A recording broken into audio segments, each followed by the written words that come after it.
विठ्ठल विठ्ठल जय हरी विठ्ठल, पांडुरंग हरी जय हरी विठ्ठल. बोला पुंडलिका वरदा हरी विठ्ठल. श्री ज्ञानदेव तुकाराम पंढरीनाथ महाराज की जय. मित्रांनो नमस्कार.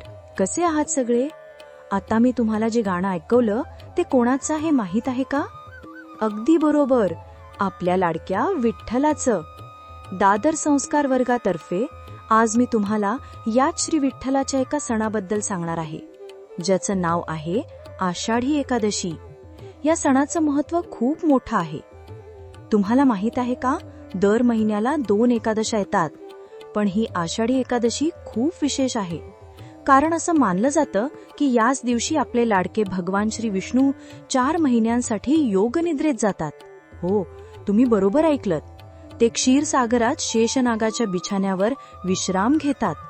म्हणूनच तिला देवशयनी एकादशी असेही म्हणतात. यानंतर भगवान श्री विष्णू थेट 4 महिन्यांनी कार्तिक महिन्यातल्या प्रबोधनी एकादशीला जागे होतात. हा 4 महिन्यांचा काळ चातुर्मास म्हणून ओळखला जातो. आहे ना गंमत? पण या एकादशीचं सर्वात मोठं आणि सुंदर महत्त्व आहे ते आपल्या महाराष्ट्राच्या वारकरी संप्रदायासाठी. महाराष्ट्राच्या कानाकोपऱ्यातून लाखो लोक, ज्यांना आपण वारकरी म्हणतो, ते आषाढी एकादशीच्या दिवशी पायी चालत पंढरपूरला विठ्ठलाच्या दर्शनासाठी येतात.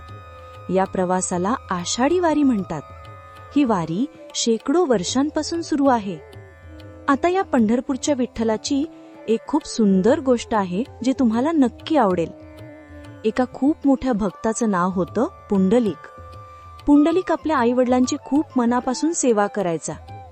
एकदा काय झालं, पुंडलिक आपल्या आईवडिलांची सेवा करत असताना चक्क भगवान विष्णू त्याला दर्शन द्यायला आले. पण पुंडलिक आपल्या सेवेमध्ये इतका मग्न होता की त्याला देवाला भेटायला वेळच नव्हता. त्याने चटकन जवळची एक वीट पुढे सरकवली आणि विठोबांना त्या विटेवर उभा राहून थांबायला सांगितलं.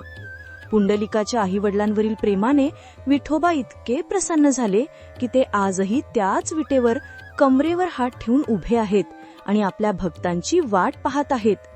हाच तो पंढरपूरचा विठ्ठल, आपल्या माऊलीसारखा प्रेमळ देव. संत ज्ञानेश्वर महाराजांनी तर 13व्या शतकातच दिंडी घेऊन पंढरपूरला पायी प्रवास केल्याचे अभंग आहेत. अनेक संतांनी आपल्या साहित्यात या दिंडीचं सुंदर वर्णन केलं आहे. आजही महाराष्ट्राच्या वेगवेगळ्या भागातून संत महात्म्यांच्या नावाच्या 250 ते 300 पालख्या पंढरपूरला येतात. एकूण 4 ते 5 लाख वारकरी पायी पंढरपूरला येतात. फक्त महाराष्ट्रातूनच नाही, तर कर्नाटक, आंध्र प्रदेश, तामिळनाडूतूनही वारकरी येतात. तुम्ही विचार करा, हे वारकरी ऊन वारा पाऊस याची पर्वा न करता 20 ते 21 दिवस रोज अंदाजे 25 किलोमीटर चालतात. त्यांच्या मनात फक्त विठ्ठल भेटीची आस असते. रस्त्यात गावगावचे लोक त्यांची सेवा करतात. चहा, नाश्ता, जेवण देऊन त्यांचा पाहुणचार करतात. वारकरी देहभान विसरून ज्ञानोबा तुकारामचा गजर करत, अभंग गात, टाळ मृदंगाच्या तालावर नाचत, फुगड्या खेळत पंढरपूरच्या दिशेने पुढे जातात. विठ्ठल, रखुमाई आणि ज्ञानोबा तुकारामचा गजर सगळीकडे दुमदुमत राहतो. आणि मग तो दिवस उजाडतो आषाढी एकादशीचा. चंद्रभागा नदीत स्नान करून पंढरीच्या विठुरायाचे दर्शन घेऊन त्याच्या पायी माथा टेकवल्यावर सर्व थकवा एका क्षणात दूर होतो. वारकऱ्यांच्या आनंदाला पारावार राहत नाही. हा आनंद अनुभवल्यावर ते आपापल्या घरच्या वाटेला लागतात. आणि आज परंपरेचा भाग म्हणून दादर संस्कार वर्गातर्फे दरवर्षी आयोजित होते एक खास बालवारी. लहानगण्यांची दिंडी अभंग, टाळ, मृदुंग, पालखी घेऊन विठ्ठलाच्या नावाचा जयघोष करत, विठ्ठल नामाच्या ओघात मुलांची संस्कृतीशी नाळ जोडली जाते. किती छान अनुभव असतो तो. तुम्ही पण पुढच्या वेळी या पालखी सोहळ्यात सहभागी होऊ शकता. तुम्ही पण येत्या आषाढी एकादशीला आमच्या दादर संस्कार वर्गाच्या बालवारीमध्ये नक्कीच सामील व्हा. मोठ्यांनीही आपल्या लहान मुलांसोबत यायचं आहे बरं का, कारण हा सोहळा सर्वांना एकत्र, संस्कृतीशी जोडणारा आणि आनंद देणारा आहे.